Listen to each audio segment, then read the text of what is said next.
The Parks and Recreations with Mr. Miller to discuss the Riverside Park splash pad. Okay, well, first I'll say I saw Pack United at the Columbia Spring Fest on Saturday, City Park, and the officer that was attending was doing a conga line with about 30 or 40 kids. So that was quite entertaining and cute to watch. Yes. So congratulations, Pack. So that was fun. Then there were tons of kids, 300 people there probably. So it was a good event. So I thought I'd mention that. But anyway, quickly with the Riverside Park splash pad, I know I got it. I thought we got sent out online to everybody, maybe not. But if anybody needs to take a look at it, I got this from Brian at the last council meeting. Did everybody get this drawing of the splash pad updated? Tammy, you want to take a look at it? So that's the new sketch of the splash pad and the new the pump house, the bathrooms, and it'll be a pavilion there. And the design's going to allow for parents to be able to sit at the pavilion and see the playground and the splash pad, and also the restrooms. So that's a good viewing spot for parents to be able to watch all that. And then the city did go back and work and scale the project back by a tune of probably $400,000 or $800,000 as a rough guess, because it was originally going to be the large library building, but that got scaled back to just what you see there. And then tonight, I think, is the first reading for the Riverside Splash Pad. And from talking with Brian, maybe can answer some questions about the donation amount and timeline of all this to get this done, that we're on a timeline to get it done now, right? Yes. I guess I'm not supposed to touch the mic anymore. But yeah, so you have legislation to accept the donation of $1,315,000 with a possibility of 10 years of maintenance at $15,000 per year. The stipulation written is it has to be completed by May 1st, 2025. Stipulation not written is we have to break ground by, May 11th, 2025. We have to break ground by May 11th, 2024. So we ask if you're going to accept this, you do it tonight. And just so council knows, that was my intention after talking with Brian Saturday about this, and me and Matt communicated on Friday about that, and knowing the deadline.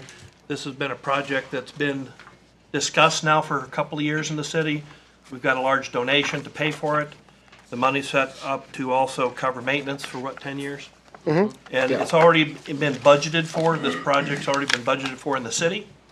And I think it would also be a good positive thing for the community to have started this year. In light of all the recent more controversial things that we've had, I think for the city to get this done and started would be a good positive. I took a random vote of fourth graders at Columbia today. All of them raised their hands because we happen to be talking about government today in class, their first class on it. They all raised their hands, and then we had discussion about the difference between fourth graders raising their hands and their parents raising their hands. But I just thought I would mention that today. And of course, I knew what they would all say. They'd say, give me more recess and splash pad. I would point out that this is in line with our master planning for the parks as well, and so I think it fits. And the 1.3 covers the cost of everything, right? The splash pad part. Right. So in your version, I think version 3, the 2024, you have budgeted $230,546 as your first line item on this worksheet that was attached by the auditor to the budget. So we feel we're plus or minus 50 grand to the all-in number. Explain to me this map. As I'm going down High Street, and there's the playground, where's the splash pad in relation to the playground? It will be east of the playground. So there is a stone fountain that is broken. Right. So it'll be east of the playground, sort of in that area of the stone. There's 2 large trees that are reaching end of life that I think Brian Wade's grandpa planted. And the fountain was built by John Ellis when his son was like 4 years old. So the fountain is not serviceable. It's a dead volcano. It's a dead volcano. But so that would be where it would sit. So it would be, we would connect this. So if you are a parent of kids of 2 different ages, one's at the Rotary playground, one's at the splash pad, you'll be able to sit in the pavilion, have a snack, see both kids. The area between there and them getting out into High Street is the plan is to have a fence Yeah. around the part that faces High Street, and so you would have a little containment so they wouldn't be getting too far south. And that's indicated on some of the designs that were done earlier as well. Yep. This is a major redesign because the library, that was we already had the permits into the state, a whole ball of wax, so we are backtracking, downshifting. You ever shifted one of those split transmission trucks without hitting the switch? That's what we're doing. So you've Yes. got 2024-48, which accepts the donation from the Aerial Corporation, and immediately after that, you've got 2024-49, which will allow us to go out to bid immediately. And given the bid process and the struggles that we have had in the bid process, we would encourage you to suspend the rules and pass both of those What's tonight, the chances of breaking ground by May, what? 11. 11th of this Pretty year. fast. We're not going to, it'll be before the bid opening. But yes, we will be, for full transparency, we will be entering into a demo contract, most likely with United Aggregate, and then we'll be entering into a construction contract with a company that does a bid. So to meet the deadline, we've already asked to get a quote for well, it's not really a demo, it's a relocation of the fountain, because if we demo it, we have to test it for asbestos. So we're going to relocate it. If you are a local municipality or a purveyor of historic fountains, give us a call. Yeah. So when can kids run in the splash pad? What's the target date for that? The target date would be, we have it open for the 2025 season. So May 11th we'll of probably, 2025. it's possible we would have it in place and do all the testing and things at the end of this year. But in order to get better pricing, because if we give a contractor a shorter deadline, then we have to pay extra for that. So to get the best pricing, we're going to give the contractor the May 1st deadline, which gives them 11-day flexibility. But part of the contract is that deadline of next May on behalf of the donor.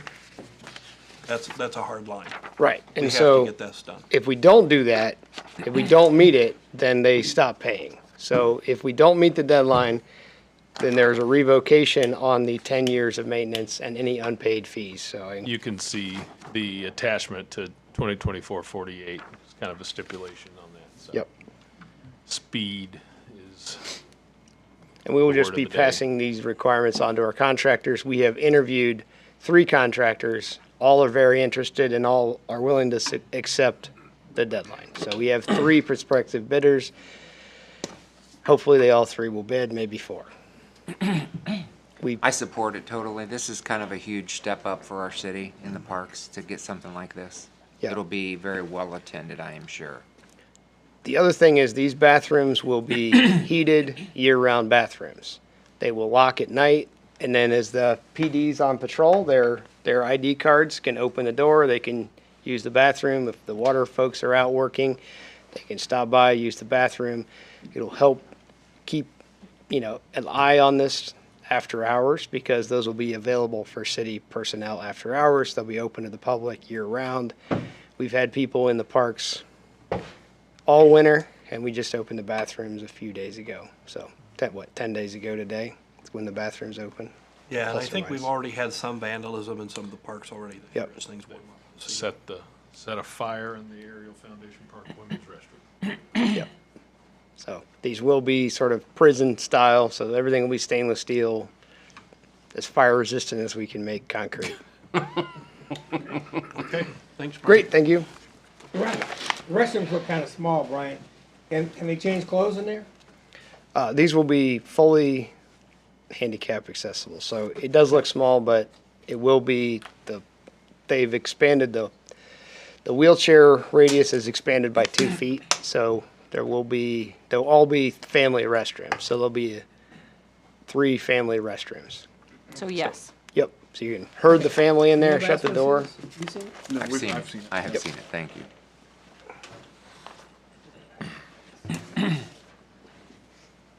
Thank you. That's it, Mr. Miller? That's it. Okay, we're gonna adjourn the Park and Recreation. We're gonna move now to Fire, Police, and Civil Defense, and Mr. Mahan discuss the fire department fees. Thank you, sir. Chief's here to talk about what kind of inspections these are and the concept, I think, of growth paying for growth is what we're looking at here, right? Yeah, good evening. Absolutely.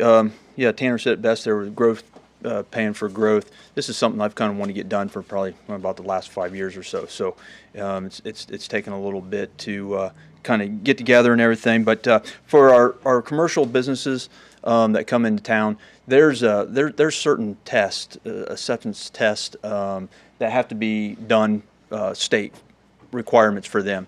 The state could either come in and do them or we do them.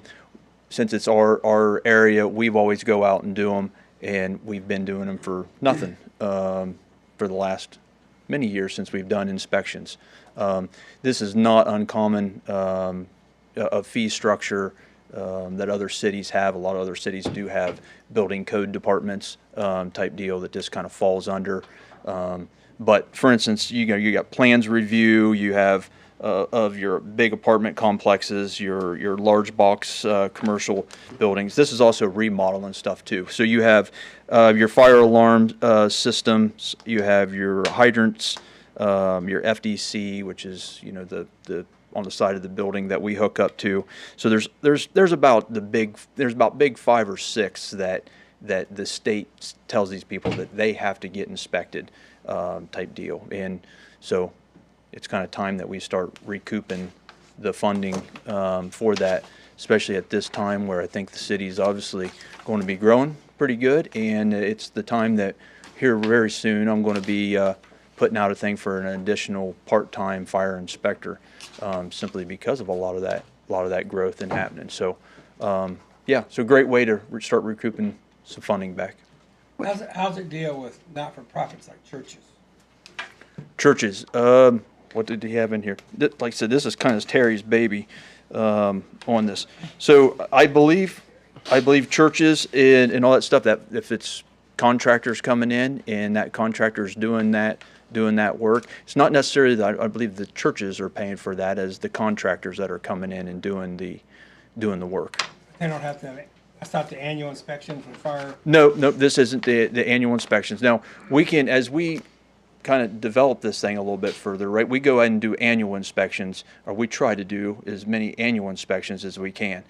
We're not charging for any of those until we get to about the 3rd time that they don't want to fix what their violation is, and then it'll go into a fee process. So first inspection doesn't cost you anything. Second inspection, after we go A, B, and C needs to be fixed. They have not fixed that. 3rd inspection, we got to come back. We're going to have to get into some type of fee structure in order to get somebody to become compliance. You see that also with a false alarm situation. False alarm, which we've had that actually on the books kind of still today type deal, but we just don't enforce that one very often. We get into that with our universities, quite a bit, with some false alarms, type deal. A lot of times it's malfunction of stuff. A lot of times they just need to learn how to cook some popcorn, or whatever. But those happen. But I think a big thing, excuse me, I never have this problem until I get in here, get this carpet out of here. But something that we've been talking about a lot as the administration is non-productive time. We lose a lot of that when we send folks out for things like false alarms, or when it's when we're doing the work that we have credentialed these people. We've got experienced folks doing things that they are mandated to do, but we don't recoup that necessary cost.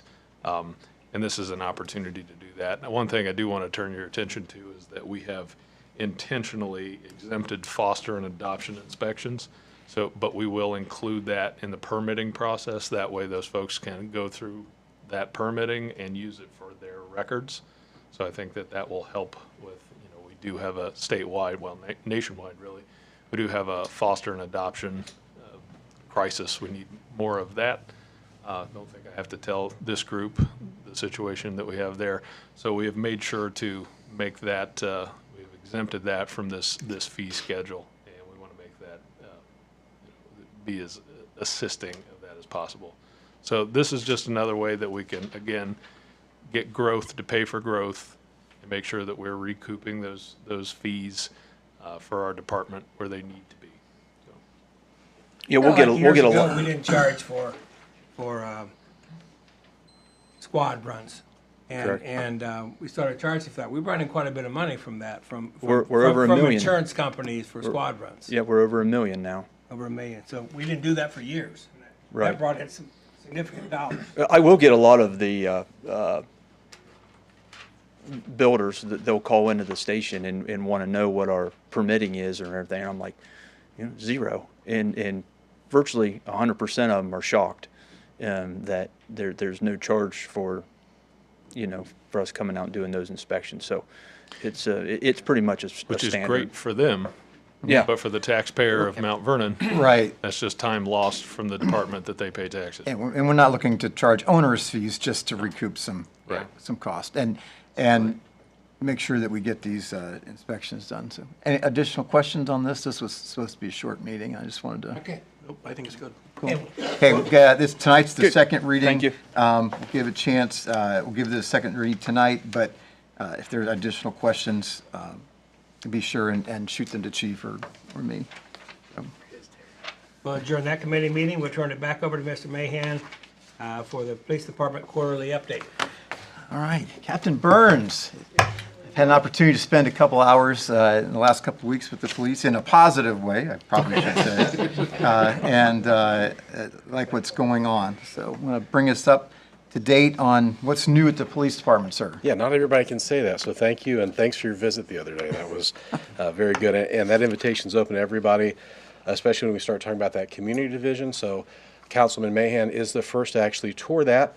I'll warn you ahead of time, it is a work in progress. We have offices up there, people are working out of that, but it is not quite finished. So there's a few finishing touches we have to put up there.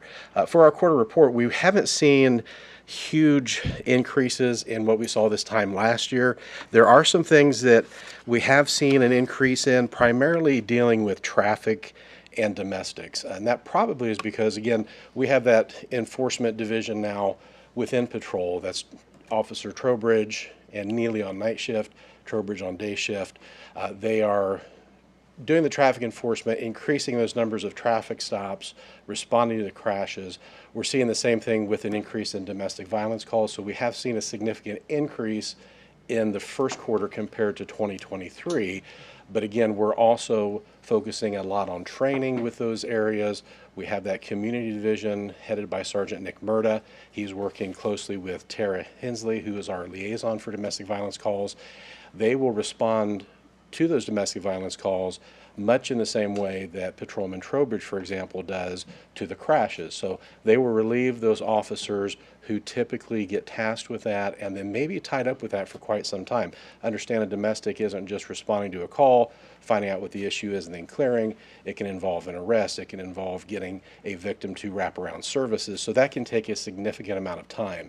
What Sergeant Murda can do is streamline that, get those other officers back on the road that can handle those other calls for service, and then he can work on those other appointments and explaining the TPO process, getting them in touch with the advocate within the prosecutor's office. So there's a lot of pieces and parts of that, and we're looking for that division to grow as well. That's the area that Councilman Mahan visited.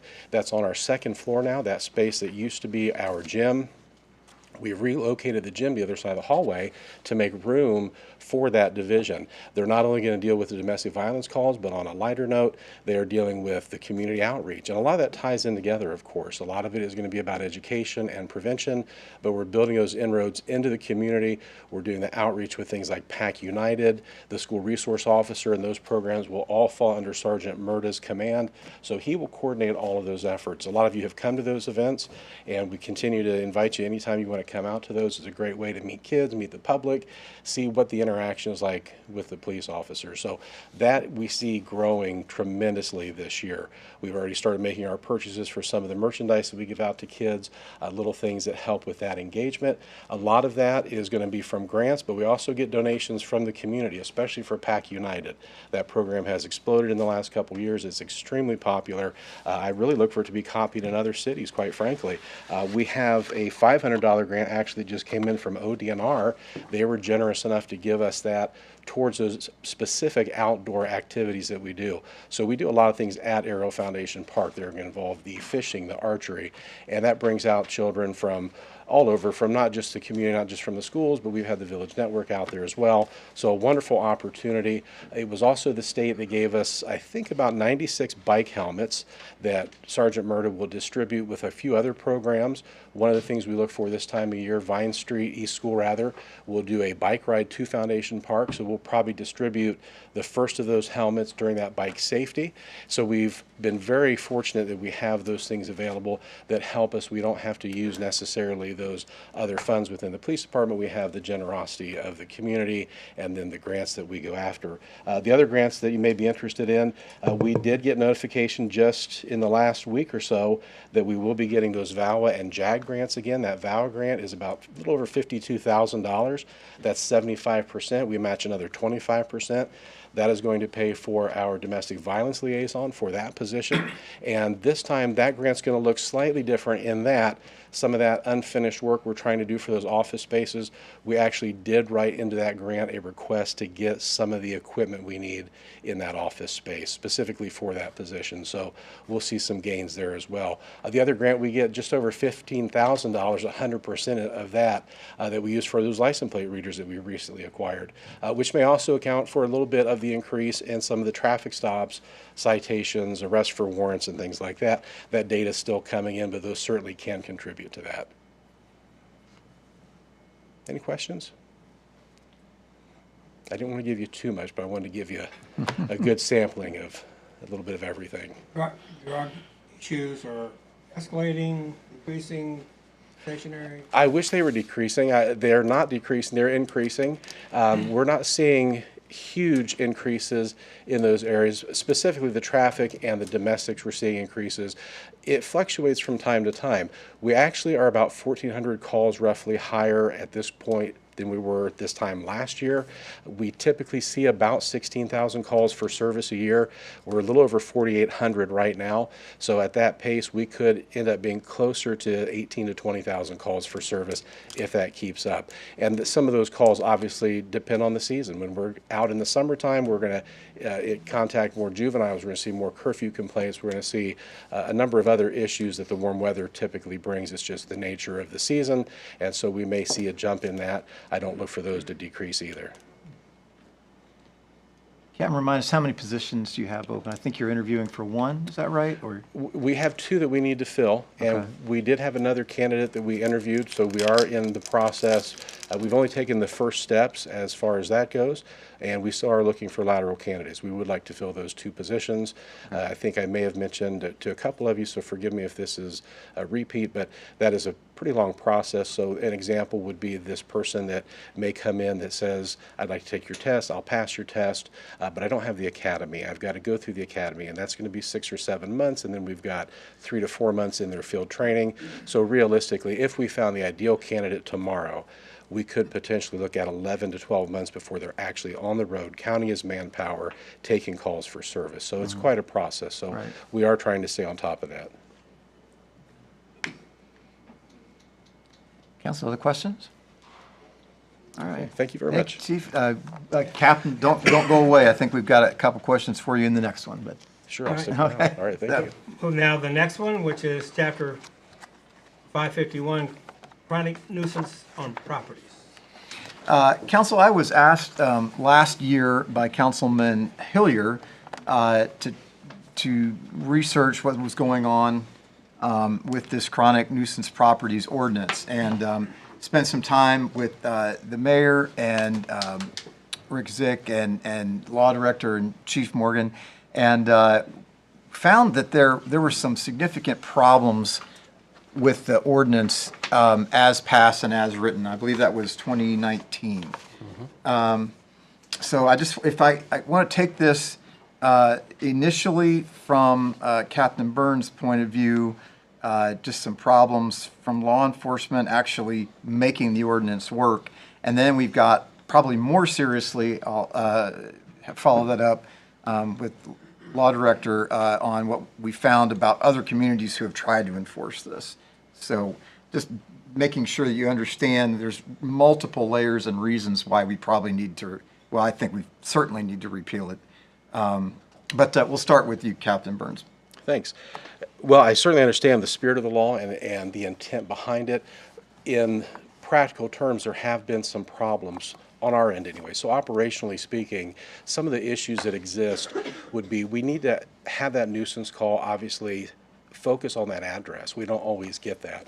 So we look generally for that drug activity. And when we see that there's a problem house in that neighborhood, we're very much aware of it. Our detectives are tracking it. Our patrol officers know it. They're very good about sharing that information, not only between divisions, but between other partnering agencies.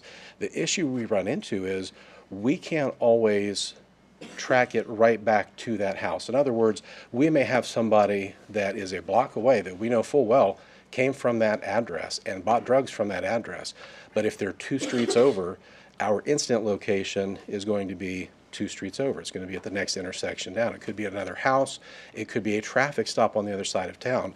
So even though we may have intelligence where we can ultimately link them back to that house, we're not always directly getting to that house. And some of the problems we have, we can't just go obviously kicking indoors and trespassing on property. There's certain restrictions and there's things that we like to make sure we don't violate, such as our Constitution. And so we are very careful about how we proceed with that. And those investigations obviously take a very long time. We are very concerned with due process. We want to make sure that we're following the law exactly. But the problem is operationally, it's not as easy as just going to a house, knocking on a door, and saying, hand over your drugs, and now here's a conviction. There are certain steps we have to take, and sometimes that gets a little bit convoluted. So I don't know that I want to be as bold as to say that this is sloppy. I just think that there's room for improvement. I think some things can be changed that would keep our officers from losing cases, and ultimately, worst case scenario, keep the city from facing some type of legal action. We just can't really track that data. We can't do it as easily as it may seem because of the way the system works, because of the way our responses look, because of the way we have to interact and go to those areas, even if it's just a few houses down. We know where that came from. We know what the nuisance house is, but we can't always say that specifically this problem that we encountered or this case or even this conviction, this indictment on this other person necessarily came from this exact house. We can't always prove that. I appreciate the reluctance to kick doors down. We want our officers to be peace officers, please. So, Mr. Bourne, you want to follow up on, I think we've had some issues in Bedford and other places that give us pause in enforcing this. When Mr. Francis first came forward to talk about chronic nuisances, one of his major issues was dealing with landlords who wouldn't deal with their properties. And he found this chronic nuisance properties legislation, ordinances in several other communities, one of which was partially the model for this was Bedford.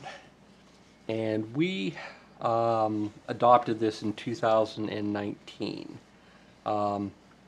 Almost about the same time that we adopted this, research shows that the city of Bedford was sued by the ACLU for this, on their chronic nuisance ordinance. The ACLU was able to provide enough information to a federal judge that the federal judge entered a temporary injunction against enforcing the law because the way it was being enforced against women and other groups in a potentially discriminatory manner. That lawsuit ended up was resolved in 2020 with a $350,000 payment by the city of Bedford to the plaintiffs and the ACLU. Given that our legislation is in fact partly based on their ordinance, I have significant concerns if we were ever to be sued on this for enforcing it, that we would not end up with the same resolution. And as we talk beyond difficulties in enforcing and the fact that we'd actually be in exposing ourselves to legal issues and lawsuits, I think they found that two things especially, and please correct me if I'm wrong, but that essentially this legislation could suppress someone from making a domestic violence call. Because if you can't afford to lease your apartment, but you need to call for help, then suddenly you're in a catch-22. I said, if the police keep coming to my apartment, then the landlord's going to evict me, and that's suppressing a call that we really want those people to make. It could also be weaponized by neighbors who are just not, who don't have good reasons for calling on your property, but are making harassment calls on your property. So I think it was the problem of landlords and, asking landlords to please pay more attention to their property, it still remains. And taking this law off the books is not going to help that, but it will clear the decks and get a law we can enforce and allow us to work on something that will possibly work. In a case of unbelievable timing, the Knox County Sheriff's Office actually used a nuisance law to raid a house. So if for anyone who has seen that social media post and might be confused by that, could you explain the difference in that, sir? The sheriff's office used a nuisance provision in the Ohio Revised Code, which is Chapter 3767, which is nuisances in general. And as opposed to the legislation that we have, our chronic nuisances, the nuisance legislation in the Revised Code is significantly more targeted. It is major drug offenses. There are other specifically listed nuisances, whereas ours is much broader, dealing with a lot of different criminal conduct, which is part of the problem. And as Mr. Mahan specifically talked about, you have the potential for suppression of people calling for domestic violence, or as happened in Bedford, where a neighbor weaponized it against a woman, and at that time, it cost the city of Bedford $350,000. So there are nuisance laws that can be used. We could, in fact, use Chapter 3767, but we generally allow the county prosecutor to move on those cases because he is the one investigating the major drug crimes that would allow. There are potentially other things that we could do, and I've got someone on my staff taking a look at that to see if there are ways that we can use Chapter 3767. But the other potential way to get at the landlords is through a landlord registry. And we had talked about that about a year ago, and I drafted some legislation. We've had some preliminary discussions. There were, at least as far as staffing goes, there were concerns about the ability to actually enforce that. So that sort of got pulled back. But as we move with the revisions to the zoning code, as well as the appointment of the zoning enforcement officer, it may be time to revisit the landlord registry as a way of dealing with problem landlords.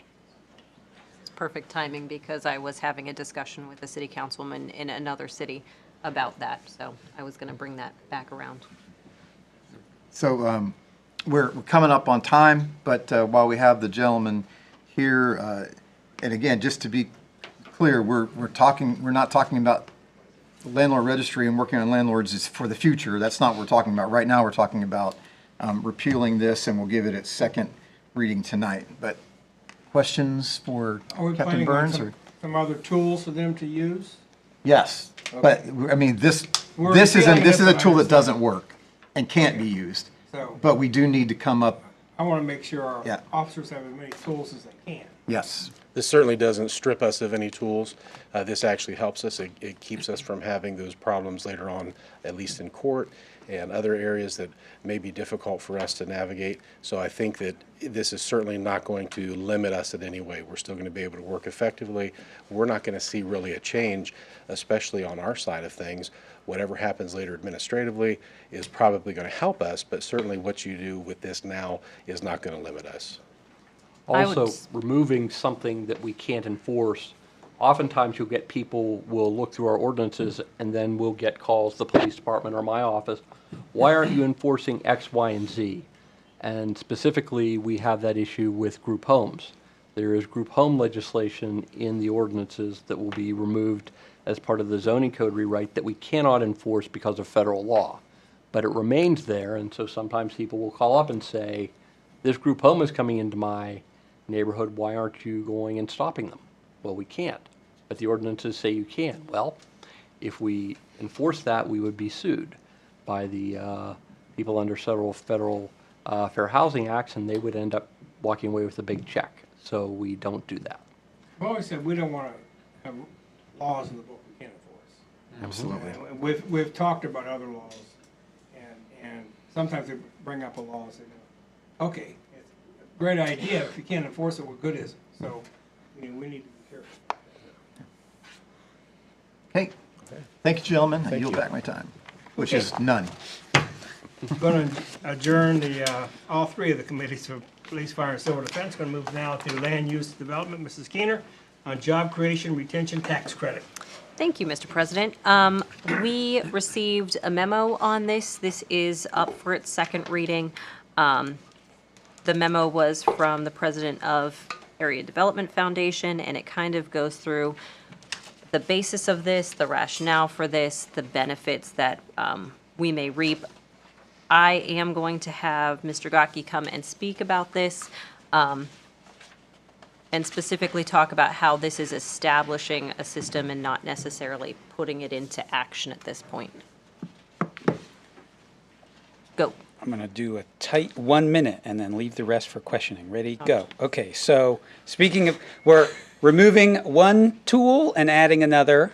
So what I'm asking is, we have come to you on a few occasions to ask you to basically create another economic development tool that helps us to incentivize job growth and creation within the city. It's important to know this does not affect any funds that are currently collected.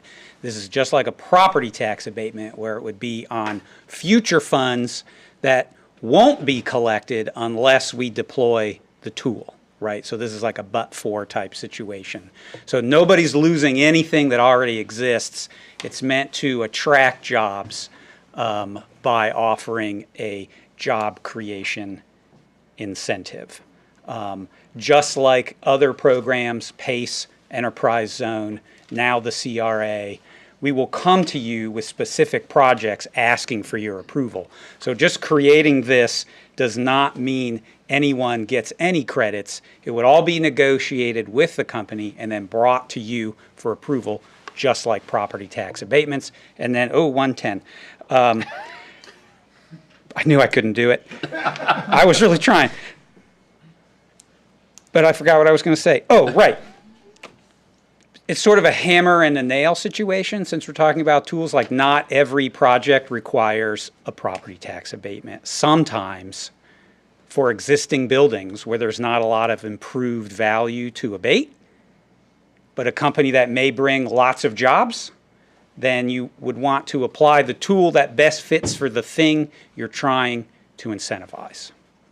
So those were my 1 minute and 50-second comments. Do you have any questions? So we can just shout them out if you have any. It does not impact withholding.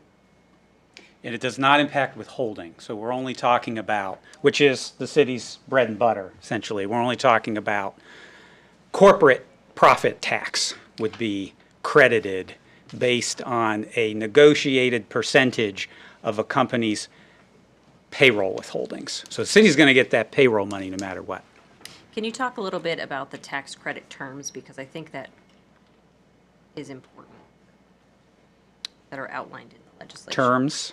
The terms, such as the number of full-time jobs being created. Right, or the retained, yeah, okay, the sure. conditions. Right, so what we would do, we would use a lot of the same things that we would for a property tax abatement, right?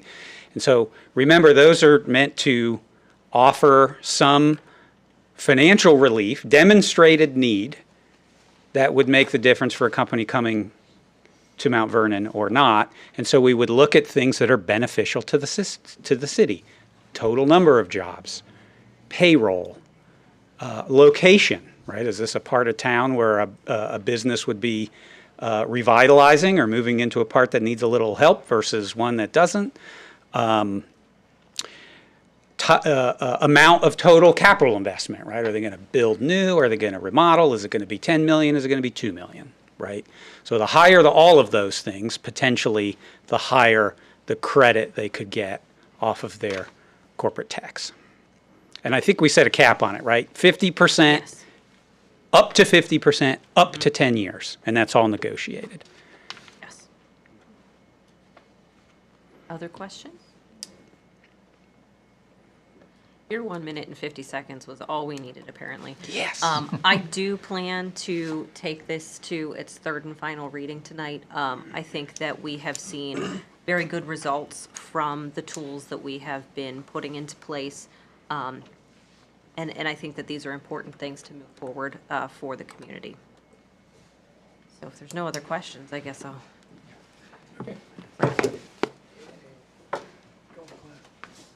We're now in, have a recess for 5 minutes because public hearings have a specific time. Specific. Yep. And that's at 6:45. So 4 minutes. for 4 minutes, we're in a kind of a recess period because the public hearing will officially begin at 6:45.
We're going to begin the public hearing. Going to turn that over to Mrs. Keener. Thank you, Mr. President. I'm making sure I'm on the right legislation, and I'm not. I will talk louder if you want me to. We are going to start talking about the P&D, sorry, I'm getting it back up, comprehensive plan, which is going in on Upper Gilcrest Road, is proposed there. It has passed municipal planning. It would take six of the seven to overturn that. We are going to start with Mr. Gotke, just give him a couple of minutes to talk about what this development is, and then we will open it up to the public. Yes, yeah. We will open it up to the public who will be able to come up and speak. You'll need to give your name and your address, and I will give you 3 minutes, whoever would like to speak, and then we will have the developer come up at the end and hopefully answer any questions that were asked during that time and respond. So if Mr. Gotke is ready. Jeff? You're like those kids in the classroom. The bad kid. I'm heard not about how you were in class. I'm not denying it. Okay. What I talked about at the most recent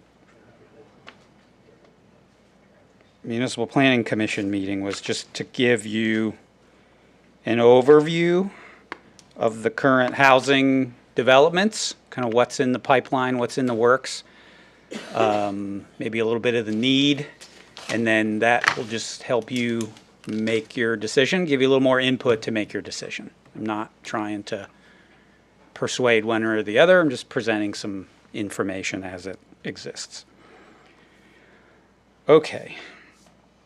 So by my count, there are about 1,380 homes in the works within the city limits already.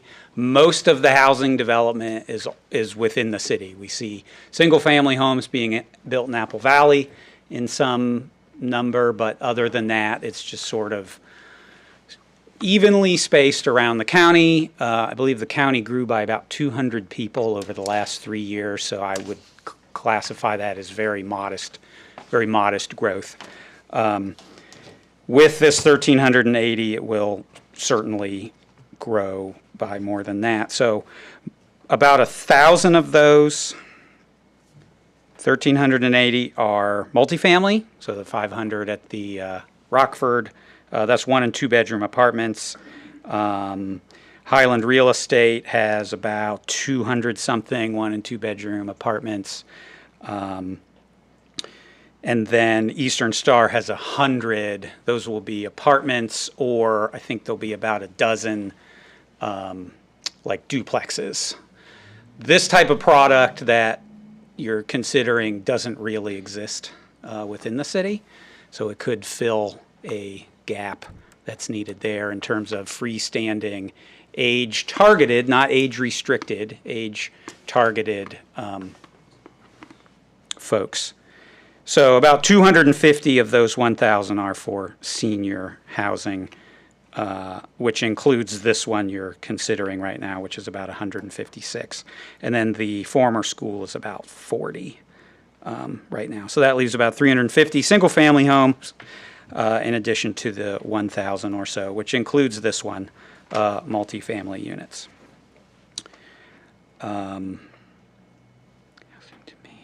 Housing demand, we know that we're short by about 4,000, or we need to be building about 4,000 homes between 2020 and 2030. So you can add the 1,300 this. Basically, we need to average about 400 per year for 10 years to get to that 4,000. And that just accounts for demand as it existed in 2020. That may have changed since then. So if you want to break that down further, single-family demand is 1,800, multifamily demand is about 950. So we're getting close to being on with the housing demand. We really haven't seen much building since in the last 20 years, right? The last subdivision was behind the hospital. That was about 2007, 2008, and then prior to that, the last multifamily development was 2004. So some of those complexes are starting to show their age a little bit as well. So we say it a lot around the office, like the hose has just been kind of unkinked, so it feels like it's a fire hose sometimes because it's just housing, housing, housing all the time. But that doesn't even keep up with demand or account for the growth. So the city of Columbus is behind by about 11,000 housing units. So like just nobody's really building enough housing. The demand just exists so much. Housing permits haven't yet reached, in the city of Columbus, housing permits haven't reached 2002 levels yet. And they have twice as many people existing in Columbus now. So we're kind of sucked into that a little bit as well, but then also we just have our own growth demand that we're trying to deal with as well, because a lot of people recognize what we all do, which is Mount Vernon's a great place to live. And they want to live here too. What other questions can I answer? Can you clarify something for me? Sure. Did you say demand for single-family homes, 1,800? Is that based on 1,800 folks looking for a single-family home? Units. That would be new units. So if you take That's those the 4,000, demand. right, if you take those Okay. 4,000 and divide it up by single-family, multifamily. And you said 950 is the demand for multifamily. Yep, that doesn't equal 4,000, does it? It does not, but my bigger point is this. So we've got the demand, twice as many single-family homes as the demand over multifamily. But our plan is to build 1,380 multifamily and only 350 single-family? No, it's right about 1,000 multifamily. 1,380 is total. And there's Okay. single family already plugged into that from. Correct. You said there was Schleybaugh. 1,380 currently on the books. Right. 1,000 of that multifamily. Right, And about, right. you said about 350 And the rest is, single-family. right, right. But it's flip-flop from what the demand is. We're low on single family based on Very what's in the low, pipeline, based on right? what you And said we're is about demand. right on with multifamily based on that 2020 study. Correct. Okay. This would kind of qualify, because even though it's for rent, right? It would still qualify as, it's a single family home, but it's for rent. So it sort of slips through the cracks a little bit on that study, because we were looking at like multifamily for rent and single family owner occupied, and didn't really account for this particular type of product. So if you're going to ask me where would I put it, I'd put it more as single family, but it does fall into the rental category. So it's a little bit of both. Thank you. I'm going to switch it over to the public comment now. So I will go first with anyone who is speaking in favor of this comprehensive development plan. And now I'll switch it over to anybody who is speaking against this comprehensive development plan. Go for it. You can also be neutral if you if you want to be. Marcia Kelso, 12848 Upper Gilchrist Road, Mount Vernon. Your name one more time, please. You are close enough to the mic. Marcia Kelso, 12848 Upper Gilchrist Road, Mount Vernon. They're saying that we need this, and like he just said, this is going to be rental property that this Lemon development is doing. The rent is going to be, what we've heard so far, is pretty expensive. I don't know how people are going to be able to afford that. And if we are bringing in multifamily homes and rentals, are we going to have a place for our schools, for our kids? Are we going to be able to have the hospital take care of that? Now, is that on Upper Gilchrist Road going to be under the city for the police that we're just talking about? Whatever, is it going to go under the city of? Sorry, So- I'll let you have your No, your so are minutes we and then we can going to, respond. like, get more police force then on because of having more people out that way? And is it going to be 55 and older, or is it going to be, you know, whatever age in there? And, you know, how is our road system going to be able to take that?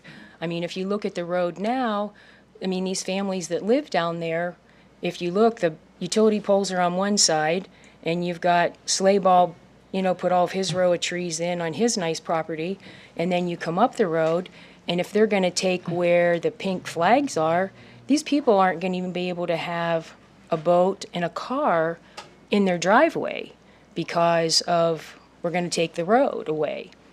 So are we back to trying to develop our roads first and then starting with family housing? You know, is that the way maybe we should be doing this instead of, because now we're also looking at Vernon View, like rezoning that into some type of family housing. That's what I've heard. I don't know. We'll find out tonight probably on that. So that's just some questions that I know this is, went through, I think, pretty fast, living on that road. I live on down the way, but we still get a lot of traffic from everybody that's cutting through.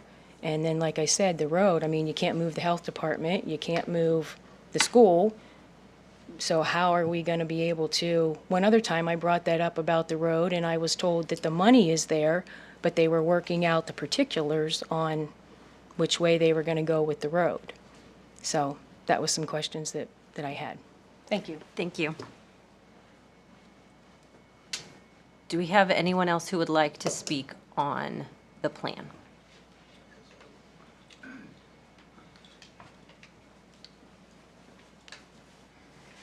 Hello, my name's Jim Stolka. We don't have to read the cards today.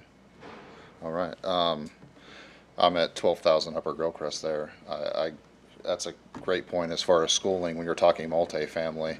And also, I feel like these numbers could be possibly skewed as far as what we're needing for rental properties. The wages in this town, the wages around, if they are indeed charging $2,200 a month, that's like 2 mortgages for a lot of people.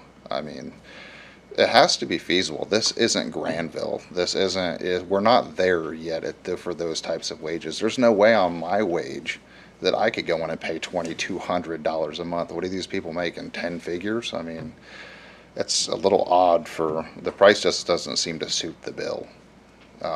I know they've got a figure that they're looking to get, but how many, I want to know how many, the question is how many rental properties are actually needed?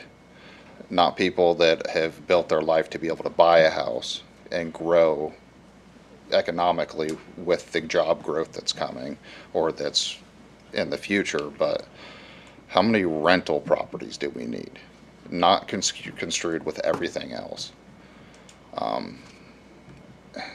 To me, it just doesn't seem like we're trying. It seems like we're trying to make numbers up. From listening to Joel speak, it just doesn't seem. It seems like, oh, it kind of slips through the cracks here. Or we need these rentals, but oh, this is multifamily, but you know, we need single family. You had noticed that these numbers were backwards. I think it's time to slow down and look at the facts of what we need. We're getting a lot of big talk and not a lot of actually anything happening besides a lot of yeses from a company that's coming in and says, this is what we're going to promise everything. We're going to promise it as 55 and older, but it's not guaranteed. So is it 55 and older? Let's just stop calling it that. If it's not senior living, it's not senior living. It either is or it isn't. Let's not put icing on the cake. I mean, because when it comes down to the brass tacks, if we don't have the senior living to go in there when they're on Social Security paying $2,200 a month with assistance, that still is an enormous amount of money for a lot of people.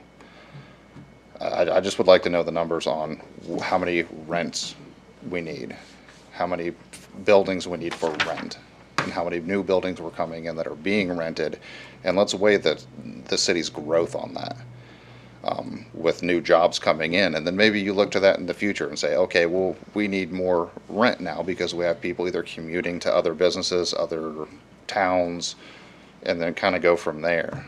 I mean, 2020, I'm not sure if that was during kind of the boom period, the housing market purchase. So those numbers are probably on the high side as well. Not necessarily the average. I mean, it's going to take a dip and a drop. I mean, I kind of want to know the average on these numbers over the past 20 years and see where we fall, not just 2020. But, I mean... Your time is up, so if you have another point, I don't mind That's you it. making it. Okay, all right. Well, thank you so much. Would anyone else like to come forward and speak on the development?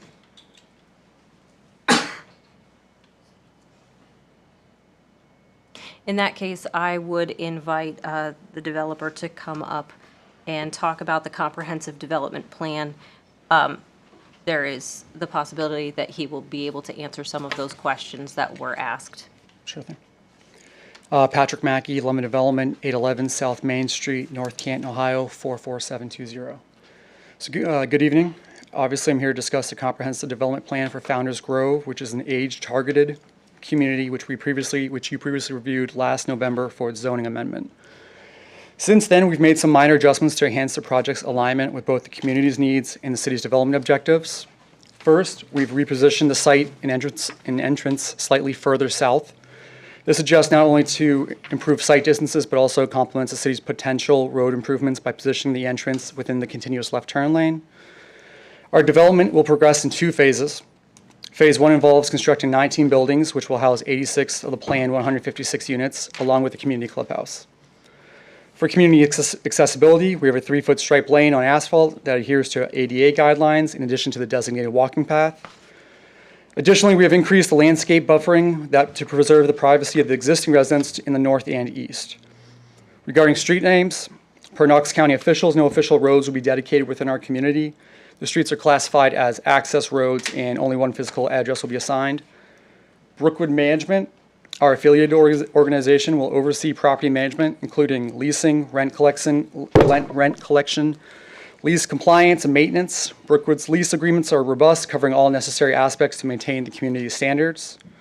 I have with me John Walsh with GBC Design, so we can both answer any questions you may have regarding the design aspects of the community. Quickly, a couple matters that Marcia and Jim talked about.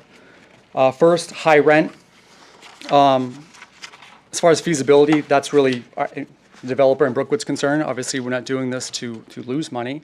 We want this to be successful, and when you do feasibility studies with both ourselves and with potential lenders, the numbers have to make sense.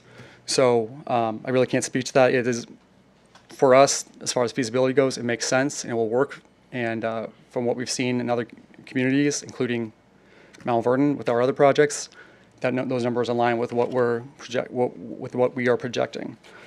As far as age targeting, that's the language we've been using the whole time. We haven't said senior living. We haven't been promoting it as senior living. Age targeting is about how you design the actual community. So in that case,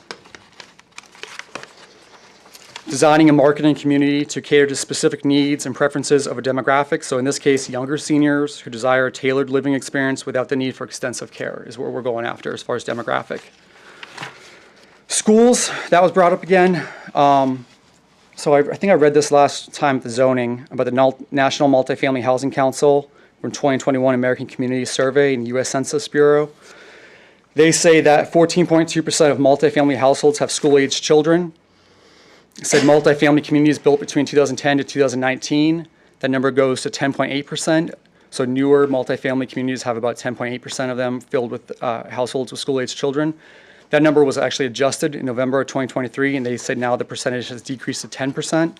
In our estimation, that number will probably be even lower because, again, we're going after age targeting demographics, so 55 plus. I think that was a specific questions. If there's anything else, I'm happy to answer it. Go ahead. So, thanks for coming. Thank you, public, for coming. I'm skeptical. Sure. So, let me take Rockford, the Rockford development. I voted yes on that development because they told us that the 1-bedroom apartments would be $800 and the 2-bedroom apartments would be 1,000. Understanding that materials go up and everything else, and the cost to build goes up by the time they actually start breaking ground, I believe those are going to be 1,000 and 1,200 now, and that really bothers me a lot. So I'm hearing Jim Stalker here say, Mr. Stalker say 2,200 a month. Is that what you see the rent will be when these are open? Take a key and unlock the door. First, well, I can't speak to Rockford and what they've done in the past. Our projections have it at $1.75 per square foot. So you're looking at anywhere from. That'd be 2,100 if they're 1,200 feet. Yeah. So anywhere from we have smaller ones now, obviously. So that's what we're projecting. Again, they're projections. That's what we want. That's to make it feasible. That's what we're looking to do. But we're talking about this. If this breaks ground this year, most likely not till next spring. A year for phase 1. So we're talking 2026. You know, there's a lot of things that can happen in that time as far as costs, overruns, and all that. At the end of the day, it needs to make sense for us to make it work. Brookwood Management, who is our affiliated organization, manages over 1,500 units for us, and a number of communities. You know, we work with. You know, obviously we work with the residents all the time, and we're not out here to gouge anyone or do anything that people can't afford. I'm thinking of myself, okay? I'm 61. I can't afford 2,200 a month. I mean, I wouldn't want to. I wouldn't pay that much to rent a place to live. Maybe I'm in the minority here, but I don't know. That just seems like an awful lot of money for me to even think about having to pay. And so, I don't know. I mean, I'm hearing Mr. Gotke say that we still need more single dwelling homes. I guess this is kind of a tweener, right? It's rental, but it is a single. I don't know, I'm skeptical right now, council. I think too, the other way it would work is one I can't speak to, obviously, you know, what you deem affordable and not affordable. As far as single family homes, also part of the rationale for this is it'll open up some seniors that maybe want to stay in Mount Vernon who otherwise couldn't, or maybe are aging up a little bit and want lower maintenance. You know, they would be moving into communities such as this and then opening up housing stock. So that's also another way that this all kind of works. And that's the way we've seen it work in other communities as well. But I can't, yeah. You know, obviously we have experience with this.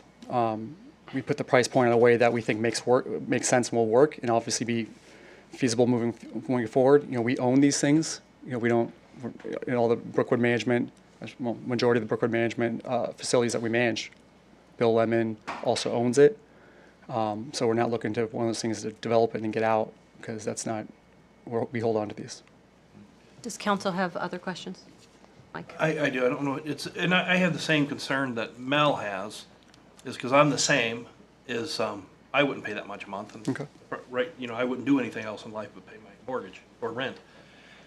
But one of the questions, I don't know if you can answer this, is when we discuss, and I get you guys wouldn't build it if you knew you wouldn't rent it. I understand that. So you're confident you're going to rent that and get that much money, or you wouldn't want to build it. I understand. But one of the struggles that communities have is, I'm a believer that if you're a policeman and a fireman, and say your husband and wife are both are policemen, or you're both school teachers in the city of Mount Vernon, or you both work at Aerial Corporation, you should be able to afford to buy a house. And if Mr. Gotke can correct me, if the average income is $46,000 a year for factory work, and you're both working, so what's that, 80, so let's give them 100 grand a year. It's, what is that solution as a developer, if you can answer it, for that? Is it, what does it take for developers to want to move into and make homes that cost $200,000 to sell, or $220,000, versus $300,000 or $400,000, $500,000 to sell, to where we're hitting? Because I know nationally we have a problem, and there's multi things. It's everything from not cutting enough trees to not enough land to taxes. I get all that. But what does that take for a developer? Is that just a developer that's willing to maybe have less profit margin to build those style of homes? Is there a greater profit margin on the $600,000, $500,000 houses than the $200,000 houses? That's, I think, a lot of the questions that I know I have, and maybe Mel does too, because that's a struggle for many people in the country right now in the cities. how do you find a place for the average person that's working at Aerial Corporation, or both police and firemen, that they can, or teachers that can afford to buy a house, or rent, or even rent? I suppose my answer is I don't have an answer. I can't speak to preferences, whether it be members of the council or for what single-family home builders do. We're not a single-family home builder. Right. Right now, we're projecting the cost per unit for these 156 units is about $248,000 per unit. Follow-up. As a corporate landlord, do you raise your rates every year? We haven't, not every year. Again, depends on the property and overhead and costs. But we've gone years in which we haven't, and we've gone years in which we had. Again, it depends on expenses, overhead. Okay. Jeff, can you help that? Yeah. I think I could maybe help. If you can help with that. Yeah, you can come help. Yeah. So all this is available on our website. So if you're not for sure and you think it's old or you don't trust it, it's all there to see in the data section on our website. So we have a housing affordability calculator because we have this discussion all the time. That's too much. That's too much. And a lot of us, I like you, Mel, think, what am I paying? And then I base on what other people should be paying based on what I'm paying. Well, that's not right because everybody's situations is different. Incomes, needs, expenses, children, etc. So MIT has a living wage calculator. So we use that. This is 2021. We can update this very easily. So if you look at, so what we did was took the typical 30% of take-home income, right? And what would you need to earn in order to afford certain rents, okay? So at $1,000 rent, a single adult with no children would need to make $20 an hour and 38 cents. So that's $40,000 a year, basically, a little over $40,000. So that would be well in the average of Knox County workers. Let's say 2 adults, both working, with 2 children at $1,000 a month, they would need to make $24.45 in order to afford $1,000 a month rent. And we've got it all broken down across the top rent levels and then on the left side, basically children and relationship status. So that's household income. That's not individual income. So it's there. We tried to do that math because we knew this conversation would come up. But again, everybody's situation is different, right? That $2,200 or whatever sounds like a lot to me too. But when I, do the math and look in the Gaki family budget, I'm like, oh yeah, actually we could do this. I don't like to, but we could. I personally don't like paying like $3 for a gallon of milk, but sure, apparently we can. Sure. So, I guess I would just caution, it's easy to do, like, let's not take our situation and apply it to everyone else. Like, let's look at what the data tells us. Thank you. So does council have any additional questions? I have a quick question I think the gentleman can answer. We talked about the, it's not a sidewalk, but it's 3 foot of path that's marked off. It looks to me like that goes all the way to the road. Is that correct? So someone could walk all the way through this development on that set aside and walk all the way to Upper Gilcrest Road. Is that right? Or close to Upper Gilcrest Road? Or just about, or where hopefully where some of the road improvements will be taking place. Okay. Thank you, sir. Any additional questions? Oh, were you?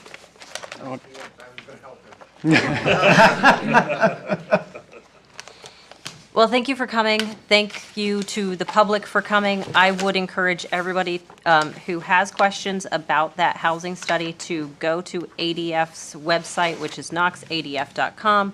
Click on the data button, and it is down there under housing. It has the Housing Council demand survey, and it is chock full of very solid information. It is not one individual coming before council making up numbers. There's a lot of data. There's a lot of study that went into the information that we take into account. And that's my time. Hearing is over at 7:15. We are recessed now until 7:30, we begin the legislative portion of the meeting.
It's now 7:30 p.m.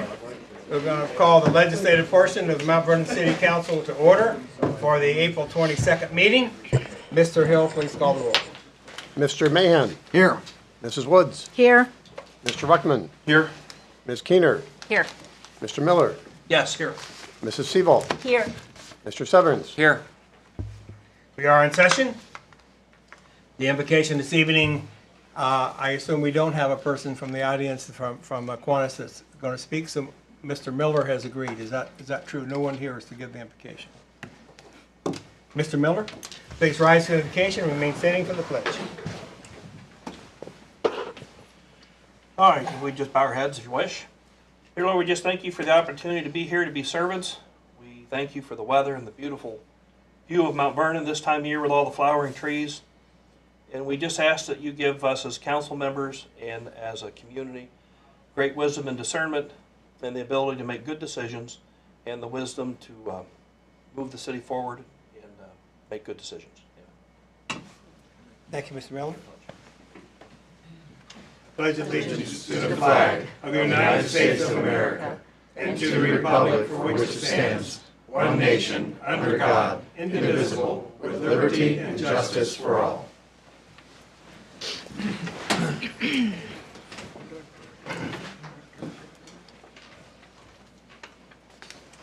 Council, in your packets were the minutes from the April 8th meeting. Are there any additions or corrections? Not, I'd ask for a motion for approval. So move. Second. And moved and seconded. All in favor say aye. Aye. Opposed, nay. They are approved. Mr. Hill, any petitions or communications? There are none. Council, in your packets were the committee reports for your review. And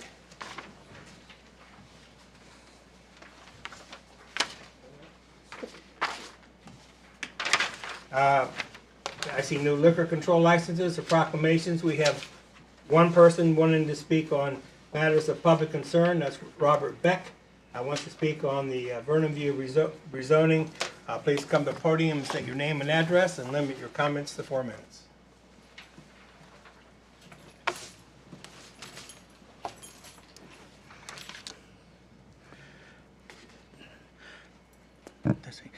Robert Beck, 10 Woodside Drive.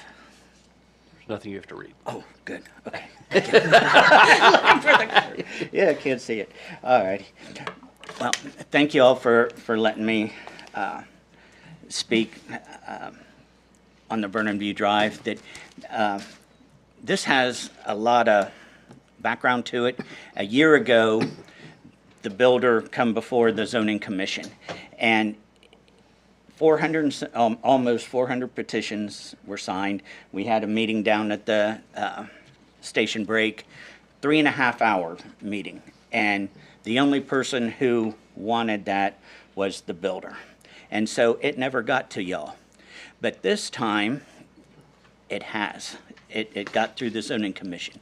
It was the weirdest thing. There was a couple of you there, but it took 6 minutes to even get somebody to first it, to even bring it up for a vote after everyone talking, and then it took minutes to get someone to second it. So that really tells you deep inside that there's people with a lot of concern about what they're proposing. So as I said, the background, the developer come in from Baltimore, Maryland, and he put a contingent bid on it. So he says, well, I'll buy your property if you change it from R1 to, he wanted R3 or R4. It was 3-story, well, it was over the limit, 45-foot tall buildings, all through this 40 acres of wooden field. So now, and again, it didn't pass, but now he's come back and he wants it rezoned, again, to high-density housing. And so, like the people said here, I mean, we really don't need any more high-density housing. And what really I think is worse is that he bought it knowing it was R1. If you jump in knowing what you're getting into, that's what it is. He should build R1 houses because that's what he bought. And he knew how the town felt at the time. He knew how all the people around it, for really many blocks around, 400 and some people, there was a lot of people in the neighborhood that didn't want that coming. The traffic, the schools, for the same reason this other project, it's overwhelming that into town. But there's one thing, that the zoning of residential areas should be maintained and kept consistent. For over 60 years, families purchased their forever homes based on R1 status, and if the city were to change that, it's a breach of trust, because when you go pick out the house you want, you go down through, well, do I want next to the chicken farm? No. Do I want next to this? Would I choose to live next to pacemakers? Well, maybe not. And we didn't want to be next to high-density housing. So when you change the zoning of R1, you're affecting all that, and all the people who live there, that the property owners, the people who make the town, who live here, raise their kids, go to work, single-family homes really make the town. So that's a reason why you should not go along with that. And to follow the Mount Vernon zoning code, you want to stabilize and preserve the property values, to protect against congested and unsafe traffic conditions, and then maintain our quality of life. I guess that really covers everything, but thank you so much again for talking, and I know it's before the meeting, but appreciate it. Thank you, Mr. Beck. And just to make a point, there will be a public hearing on this on May 28th at 6:45 for a half an hour. So people that have concerns, that's the time to bring that before City Council also. Oh, yeah, There will be a public hearing on it. Thank you. Council, in your packet is the agenda for tonight's meeting. Are there any additions or corrections? If not, I'll assume it's approved by consensus, and we have one resolution for third reading. That's resolution number 2024-37. Mr. Hill. Resolution number 2024-37, a resolution approving the PND Comprehensive Development Plan as submitted by Lemon Development and approved by the Mount Vernon Municipal Planning Commission for parcel number 71-00050.000 on Upper Gilchrist Road and declaring an emergency. Mrs. Keener.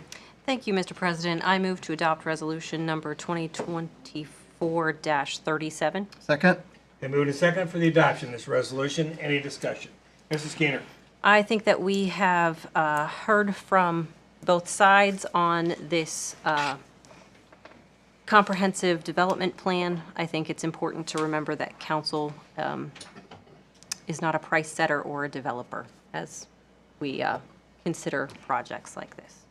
And just a point of information, since this came from the Municipal Planning Commission, it takes a 3/4 majority of council to pass it, which is 6 of the 7, to deny it, 6 of the 7 votes to turn it. It's to override the recommendation from municipal planning.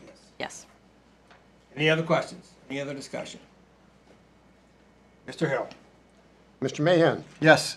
Mrs. Woods? No. Mr. Ruckman? Yes. Ms. Keener? Yes. Mr. Miller? Yes. Mrs. Seaval? No. Mr. Severns?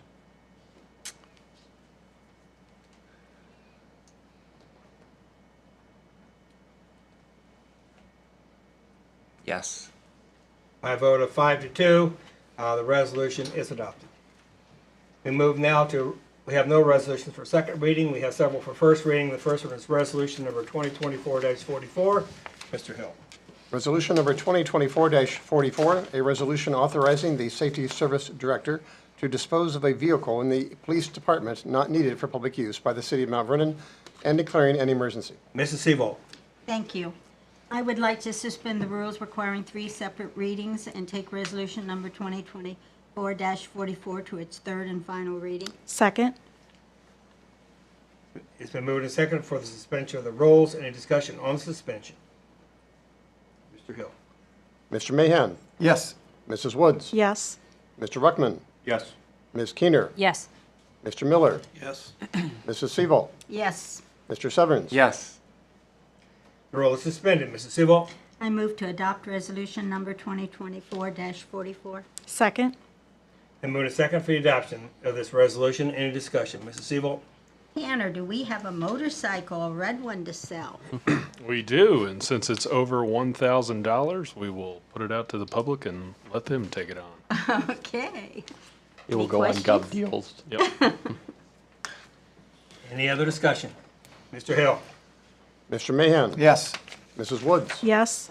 Mr. Ruckman? Yes. Ms. Keener? Yes. Mr. Miller? Yes. Mrs. Seabolt? Yes. Mr. Severns? Yes. Resolution is adopted. Next resolution is resolution number 2024-45. Mr. Hill. Resolution number 2024-45, a resolution to submit an application for PY 2024 Community Development Block Grant Neighborhood Revitalization, Critical Infrastructure, and Allocation Funds, and declaring an emergency. Mrs. Seabolt. Thank you. I would like to suspend the rules requiring 3 separate readings and take resolution number 2024-45 to its third and final reading. Second. And moved and seconded for the suspension of the rules. Any discussion on suspension? Mr. Hill. Mr. Mahan? Yes. Mrs. Woods? Yes. Mr. Ruckman? Yes. Ms. Keener? Yes. Mr. Miller? Yes. Mrs. Seabolt? Yes. Mr. Severns? Yes. The roll is suspended. Mrs. Seabolt. I move to adopt resolution number 2024-45. Second. And moved and seconded for adoption. There's a resolution. Any discussion? Mrs. Seabolt. Thank you. Looks like there's 3 grants that you're going to try to get. Who wants to talk about it? Yeah, these are all a part of the Community Development Block Grant that we've been working on. We've done several of these, and I'll invite Mr. Ball up to discuss this a little further. Okay, Brian's going to do the talking. Great. We're excited. We are executing 5 projects. We're going to drop back to 3, really 4. So one of them is obviously a county project. So the next round, so you see a lot of construction. That's this. These were the applications that will go in now. These will be for the performance period, which will be 25, 26 for construction. So the allocation is typically used for sidewalk. And as we've looked through these are based on the income areas. So this year, we're selecting East Vine Street. So basically from Potwin Street to the east, we'll be looking at reconstructing sidewalks. So if you have ever tried to push a baby stroller on Vine Street during a parade, there are about 8-inch drop-offs. There's a lot of trees coming through there. So that's an area we haven't focused on for a while. So that's what the public meeting selected for critical infrastructure. The neighborhood block grant, several folks from council have had the opportunity to attend. We are focusing on the west end, north of High Street. So that's the river, American National Can, railroad tracks, High Street. That is the neighborhood we're focusing on. The project has not been finalized. We have, I think, 2 or 3 more public meetings. The next 2 will be at the park, and Julian just set those, so Tanner will be announcing those meetings where we get into the nitty-gritty. So one of the big things we know we're going to be doing is replacing sanitary sewer. We'll be doing something in the park. So the splash pad is what we call our leverage project. So we have to spend dollar for dollar to get the project. So the splash pad is going to buy us this next project. So pretty exciting to be able to put this package together. But again, that hasn't been finalized. Then the critical infrastructure, I'm going to look at Mel, brick streets. That's the winner. This is one of the only programs we can get money to rehabilitate our cherished brick streets. As we went through what's done and what's not done, the only blocks that qualify based on the last census are Burgess and Hamtramck from Main Street to the west. So everybody's pretty excited about that. Those are actually some of the worst. If you drive a regular car, I wouldn't recommend it on those streets. I wouldn't recommend driving that motorcycle you're about to buy on those streets either. So those are the projects that we're putting the package together, and those packages will be submitted in June. So we do not have exact dollar figures and details, but we are working behind the scenes to Dwayne is designing from my office. He's designing the sidewalk. That's one of the projects he does every year. And then we're working through the west end. We'll be probably using civil and environmental consultants to help us do the Brick Street project. So questions? When you go to Vine Street, and I will continue to come back to this, you know I will, where they have it inlaid in the Mm-hmm. sidewalk. I just want to keep reiterating that we save those. Yes. Place them somewhere, even if it's not in the same location, if it doesn't work with ADA. I think that they are too historical to Yeah, my just let- staff has been directed to save this. The other thing about this project, it will require state historic preservation review. So one of the things we did to mitigate when we did Pleasant Street, we actually built a section of brick sidewalk using the terracotta bricks. So that's possible. There's several areas of that brick sidewalk. We're talking about identifying those reaches. Some of those bricks are broken, so we may have to make those sections a little shorter, but they still, if they're reset correctly, they do meet ADA requirements. So we'll take those two things into consideration for historic preservation. Thank you. And we'll plant trees everywhere. Yeah. Other questions? Thank you for going after these grants. No problem. A lot of money. A lot That's of work great. from the administration too. It's not just the engineering department. Appreciate it. Mr. Hill? Mr. Mahan? Yes. Mrs. Woods? Yes. Mr. Ruckman? Yes. Ms. Keener? Yes. Mr. Miller? Yes. Mrs. Seabolt? Yes. Mr. Severns? Yes. Resolution is adopted. Now I move to resolution number 2024-46. Mr. Hill. Resolution number 2024-46, a resolution confirming the reappointment of Brian Ball and Lacey Blankenhorn to the Ohio Public Works Commission, OPWC District 17, Integrating Committee per Ohio Revised Code 164.046, and declaring an emergency. Mrs. Woods. Thank you, sir. I move to suspend the rules requiring 3 separate readings and take Resolution 2024-46 to its third and final reading. Second. And moved and seconded for suspension of the rules. Any discussion on the suspension? Mr. Hill. Mr. Mahan? Yes. Mrs. Woods? Yes. Mr. Ruckman? Yes. Ms. Keener? Yes. Mr. Miller? Yes. Mrs. Seabolt? Yes. Mr. Severns? Yes. Rule suspended.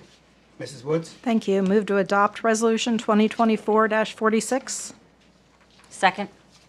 And moved and seconded for the adoption of this resolution. Any discussion? Mrs. Woods. Nothing? Nobody's got anything? Congratulations. You know these people? They're perfect for this position. Okay, Mr. Hill. Mr. Mahan? Yes. Mrs. Woods? Yes. Mr. Ruckman? Yes. Ms. Keener? Yes. Mr. Miller? Yes. Mrs. Seabolt? Yes. Mr. Severns? Yes. Resolution is adopted. Next resolution is resolution number 2024-47. Mr. Hill. Resolution number 2024-47, a resolution authorizing and directing the auditor of the City of Mount Vernon to transfer certain funds. Mrs. Seabolt. Thank you. I would like to suspend the rules requiring 3 separate readings and take resolution number 2024-47 to its third and final reading. Second. And moved and seconded for the suspension of the rules. Any discussion on the suspension? Mr. Hill. Mr. Mahan? Yes. Mrs. Woods? Yes. Mr. Ruckman? Yes. Ms. Keener? Yes. Mr. Miller? Yes. Mrs. Seabolt? Yes. Mr. Severns? Yes. Rule is suspended. Mrs. Seabolt. I move to adopt resolution number 2024-47. Second. Moved and seconded for the adoption of this resolution. Any discussion? Mrs. Seabolt. Hello, Terry. Are we talking about $1,300,000? We are. Wow. But it is a very important project that we are working on in our engineering department as well. And this has to do with the Dan Emmett school facility area, not the school itself, but the area, in that area. We are doing, in conjunction with CDBG funding, we've already worked through this part of the CDBG process that's already in place. But we have to then put some dollars into the projects as well. So if you realize what's going on up there in that area, those have no drainage systems at all in regards to surface water. We certainly are going to be in there tearing up roads. It's a good time to put in the new utilities, water, wastewater, stormwater, those types of things. So while we're there, and by the way, we have already facilitated with the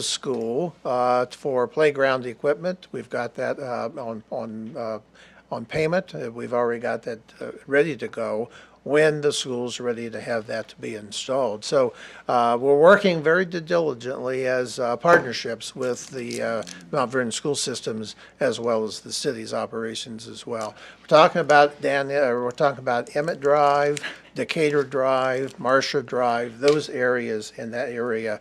And Brian could tell you the extensive amount of surface water program that we also will need to get into as this project continues on. So what we're talking about, Mississippi Vote and Council, is moving dollars into the areas for which we need to make this project happen. So item one from water plant environmental consultants over into line and improvement and extension.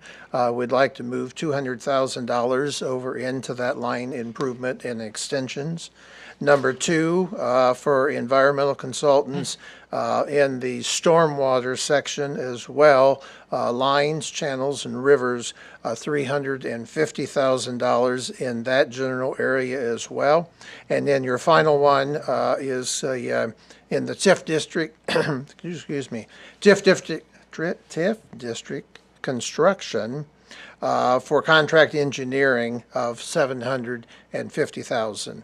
All of this is coming together into this big project that we're talking about. And I can remember back in the days nearly when that whole area was getting developed, no one thought about these issues at hand. Thank you. Thank you. Her complaints about water in people's basements. Oh, and yes. things up there, and it's been an issue for years. For years, very much so. Anything else? Mr. Hill? Mr. Mahan? Yes. Mrs. Woods? Yes. Mr. Ruckman? Yes. Ms. Keener? Yes. Mr. Miller? Yes. Mrs. Seaval? Yes. Mr. Severns? Yes. Resolution is adopted. Next resolution is resolution number 2024-48. Mr. Hill? Resolution number 2024-48, a resolution authorizing the Safety Service Director to accept from the Aerial Corporation the gift of funding for construction and maintenance of a splash pad at Riverside Park and declaring an emergency. It's exciting, Mr. Miller. I move to suspend the rule requiring 3 separate readings to take resolution ordinance 2024-48 to its third and final reading. Second. And moved and seconded for the suspension of the rules. Any discussion on the suspension? Mr. Hill? Mr. Mahan? Yes. Mrs. Woods? Yes. Mr. Ruckman? Yes. Ms. Keener? Yes. Mr. Miller? Yes. Mrs. Seaval? Yes. Mr. Severns? Yes. Rule is suspended. Mr. Miller? I move to adopt resolution ordinance 2024-48. Second. The resolution, yes. Yeah, resolution, yeah, Mr. Miller? Yes. Any discussion? Oh, no. I'm just ready to get it done. We're getting stuff done tonight. Short agenda. Keep Sorry. on moving. No, I appreciate this, and like I said, this is a good positive thing for the community. It's been in the works for a while. I think the public and the community, especially on the West End, are looking forward to having a splash pad, and I think it's a win for everyone. Not just the West End. It's true. It'll draw people from the entire surrounding community. Yes. I Yes, it would will. like to say thank you to Mr. Miller for continuing through this project and pushing it along while there were some challenges. It's really exciting to see this coming to fruition, and I think that having a deadline is a very good addition to this project. Any other discussion? Mr. Hill? Mr. Mahan? Yes. Mrs. Woods? Yes. Mr. Ruckman? Yes. Ms. Keener? Yes. Mr. Miller? Yes. Mrs. Seaval? Yes. Mr. Severns? Yes. Resolution is adopted. Next resolution is resolution number 2024-49. Mr. Hill? Resolution number 2024-49, a resolution authorizing the Safety Service Director to advertise for bids and enter into contract for construction of a splash pad at Riverside Park and declaring an emergency. Mr. Miller? I move to suspend the rule requiring 3 separate readings for resolution number 2024-49. Second. Been moved and seconded for the suspension of the rules. Any discussion on the suspension? Mr. Hill? Mr. Mahan? Yes. Mrs. Woods? Yes. Mr. Ruckman? Yes. Ms. Keener? Yes. Mr. Miller? Yes. Mrs. Seaval? Yes. Mr. Severns? Yes. Rule suspended. Mr. Miller? This goes hand in hand with the previous resolution. So I move to adopt resolution 2024-49. Second. And moved and second for the adoption of this resolution. Any discussion? Mr. Miller? None. Any other questions? Mr. Hill? Mr. Mahan? Yes. Mrs. Woods? Yes. Mr. Buckman? Yes. Ms. Keener? Yes. Mr. Miller? Yes. Mrs. Seavolt? Yes. Mr. Severns? Yes. Resolution is adopted. That's the final resolution for this evening. We now move on to ordinances. We have no ordinances for third reading. We have some for second reading. The first one is ordinance number 2024-18. Mr. Hill. Ordinance number 2024-18, an ordinance repealing Chapter 551 of the codified ordinances of the City of Mount Vernon, State of Ohio. Mr. Mahan. Mr. President, I'll give this a second reading. Council, we had a good discussion at the committee meeting. Any additional questions, please direct them to Law Director, Captain Burns, or Chief Morgan, or myself, just to make sure we clear any final questions. But I think it's something that we need to do. We'll give it its second reading tonight. Ordinance number 2024-18 receives its second reading. Now we move to ordinance number 2024-19. Mr. Hill. Ordinance number 2024-19, an ordinance establishing the Mount Vernon Job Creation and Retention Tax Credit Program and making related authorizations. Gannon. Thank you, Mr. President. I move to suspend the rules requiring 3 separate readings and take ordinance, I'm sorry, what number was it? Because I'm trying to find 2024-19 to its third and final reading. Second? And moved and second for the suspension of the rules. Any discussion on the suspension? Mr. Hill. Mr. Mahan? Yes. Mrs. Woods? Yes. Mr. Buckman? Yes. Ms. Keener? Yes. Mr. Miller? Yes. Mrs. Seavolt? Yes. Mr. Severns? Yes. The rule is suspended. Mrs. Keener. Can I move to amend ordinance 2024-19? Second the motion? There are It's two, been moved and seconded. do I need to say what the amendments She are? has to put the actual amendment, I have to say, I'm sorry. because you can't know what to second until we actually get the. Everybody was looking at me, so sorry, I jumped the gun. Specifically, thank you to our treasurer. He identified a couple of, our auditor. My brain. He identified a couple of corrections that we need to make. Specifically in section 4, we need to replace city council shall then approve each agreement, and it should be city council may then approve each agreement. And then in section 5, the final line, which says filed with the taxpayer's return filed on December 31st, it should read filed with the taxpayer's next filed return. Rob, I can get you those two amendments. Is there a second to the amendment? Second. Been moved and seconded that this ordinance be amended. Any discussion on the amendment? Mr. Hill. Mr. Mahan? Yes. Mrs. Woods? Yes. Mr. Ruckman? Yes. Ms. Keener? Yes. Mr. Miller? Yes. Mrs. Seavolt? Yes. Mr. Severns? Yes. The ordinance has been amended. Mrs. Keener. Thank you, Mr. President. I move to adopt ordinance 2024-19 As amended. as amended. I'll second that. And moved and seconded that this ordinance be adopted as amended. Any discussion? I think that we've had a memo on this and a meeting. There doesn't seem to be very many questions. I think this just adds another tool to our kit when it comes to economic development. Any other discussion? Mr. Hill. Mr. Mahan? Yes. Mrs. Woods? Yes. Mr. Ruckman? Yes. Ms. Keener? Yes. Mr. Miller? Yes. Mrs. Seavolt? Yes. Mr. Severns? Yes. The ordinance is adopted. Next ordinance is ordinance number 2024-20. Mr. Hill. Ordinance number 2024-20, an ordinance to authorize the Mount Vernon Fire Department to collect fees for required inspections and tests and declaring an emergency. Mr. Mahan. Council, we also had a discussion on this with the chief explaining essentially growth paying for growth, and these are not annuals at schools and churches, but these are construction inspections. We'll give it its second reading. If you have any questions, please contact the chief or fire inspector or myself. This ordinance receives a second reading. Now we move to ordinances for first reading.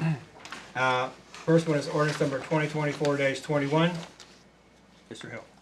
Ordinance number 2024-21, an ordinance amending the zoning classification of parcel number 66-07961.000, also known as 0 Vernon View Drive, from the present zoning of R1 Single Family District to PND Planned Neighborhood District.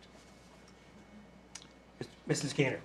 Thank you, Mr. President. I would like to give this its first reading and have a 5-minute committee meeting.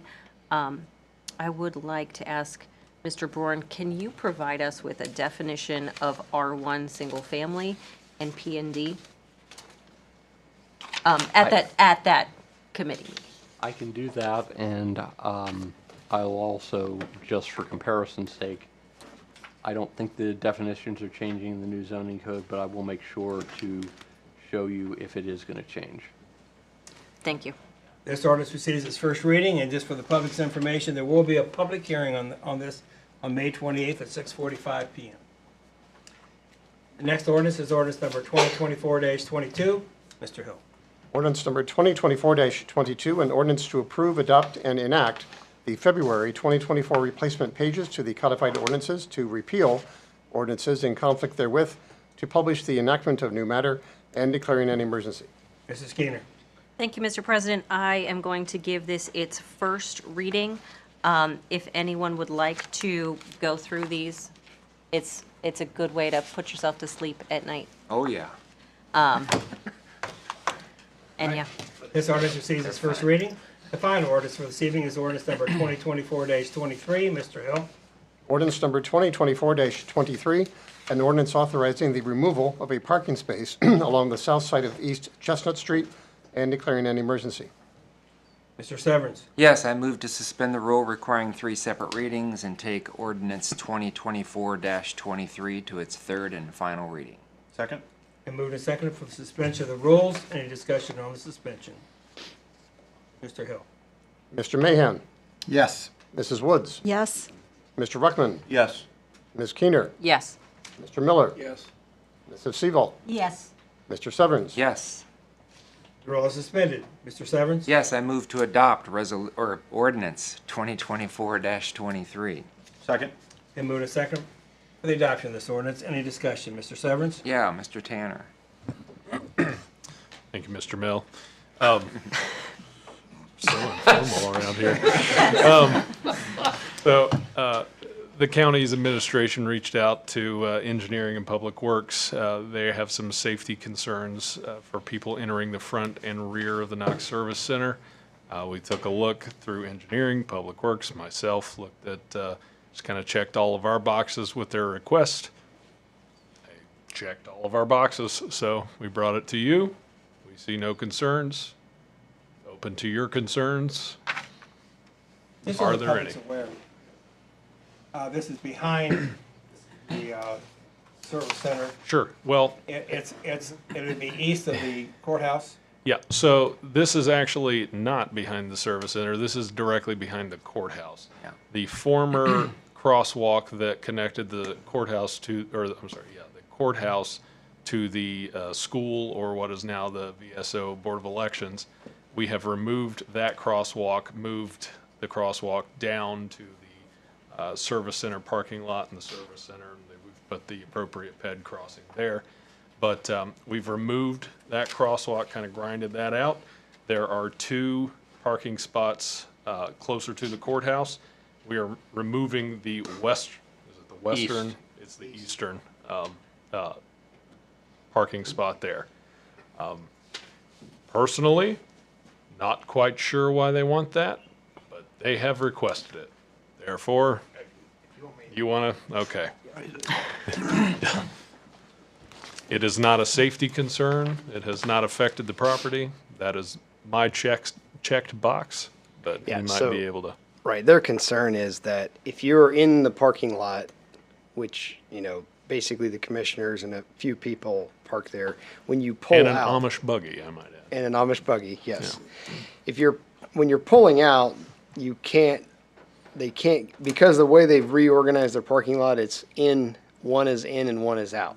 So with the reorganization of that parking lot, it's very difficult to get out, because once people get to the green light at Gay Street, they hit it.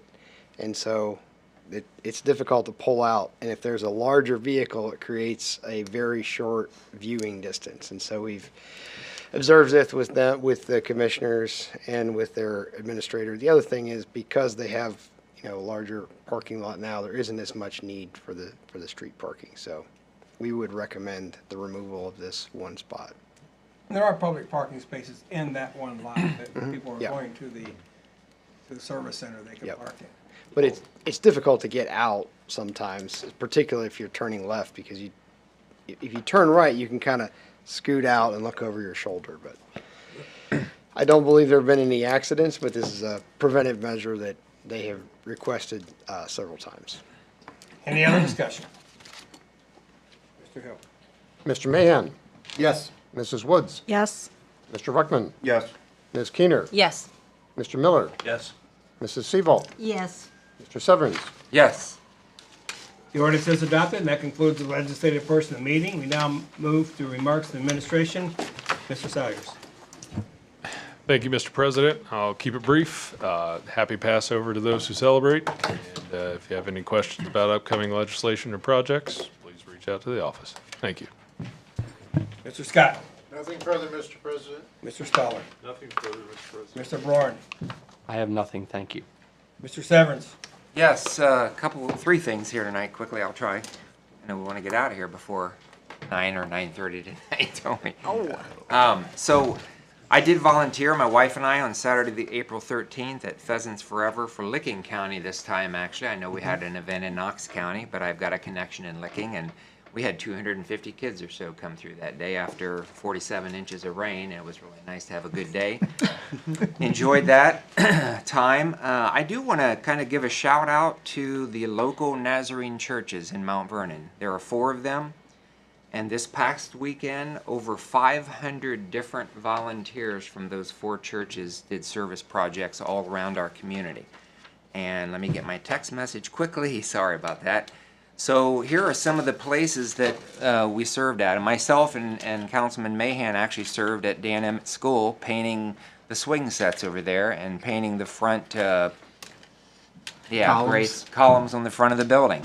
So it was pretty interesting in cold weather. But here are several of the places: Wiggin Street School, Dan Emmett School, Twin Oaks School, East School, Pleasant Street School, Freedom Center, Salvation Army, Touch Point, Ariel Foundation Park, Wolf Run Park, Cocosing Gap Trail, Career Center Children's Garden, Habitat Restore, Escape Zone, Brookdale Nursing Home, Danbury Senior Living, Lamb Park, and Place for Grace.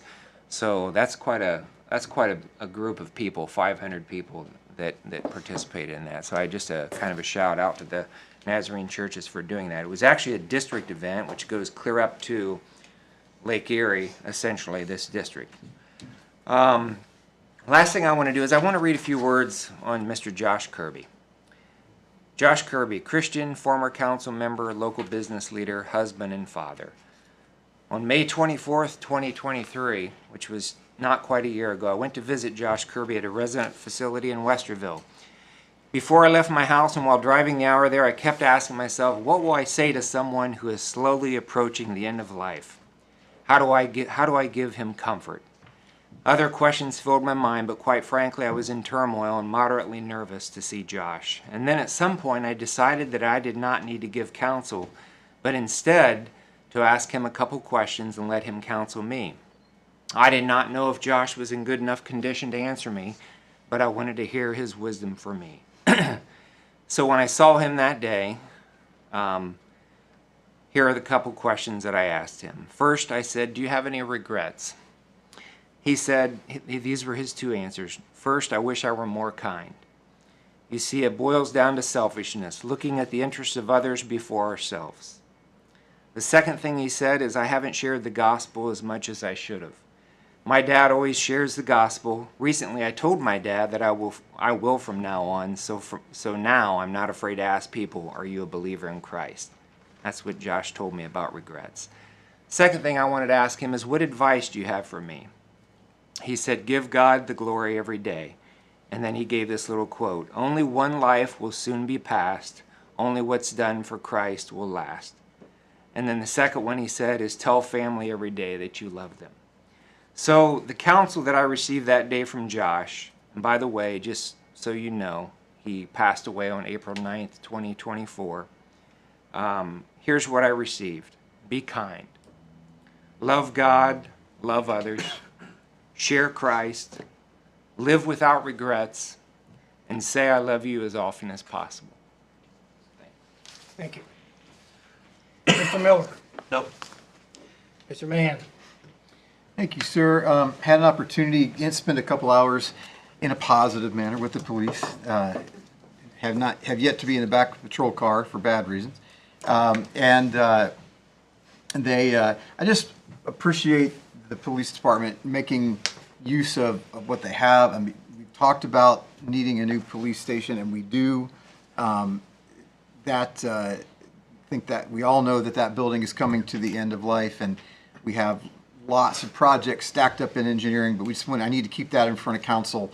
We need a new police station. We need to get that RFP, and I know that Brian is working on that. I'm not commenting negatively on that, just want to keep that in front of the council. But even knowing that the police department is not just sitting around waiting for a new station, they are actively making good use of what they have, and are trying to reach out to the community, have that new unit commanded by Sergeant Murda. And I just appreciate the good work that they're doing.